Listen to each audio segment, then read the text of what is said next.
Un poema titulat Terra de Déus, del llibre El Salobre. Jo volia fer un poema d'amor a la meva dona, Ana Roser, i al final em va acabar sortint un poema d'amor a la meva illa.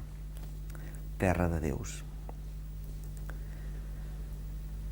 T'ho diria rimant decasíl·labs invictes, amidant amorosos alexandrins blancs.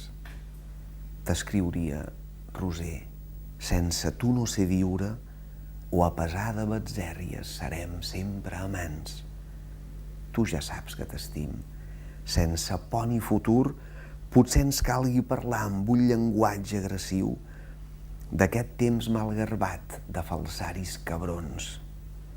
Com va dir el portuguès que en va escriure un xinxer, són ridícules totes les cartes d'amor i aquí hi sobren polítics de seny passater.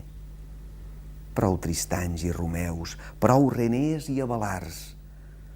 Al diari d'un jove de 18 anys mort hi han trobat a la vall un vaixell amb haixix. Jo no juc a ser progre ni em venc el poder.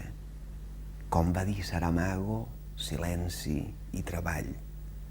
Si m'aferro obsessiu a aquests mots insurgents és perquè tu ja ho saps, no sóc jo si no escric, i el més íntim exili és un vast sentiment.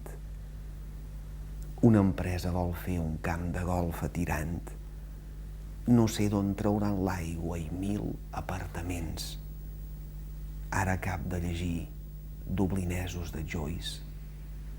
Prest serem souvenirs, mohicans i estrangers.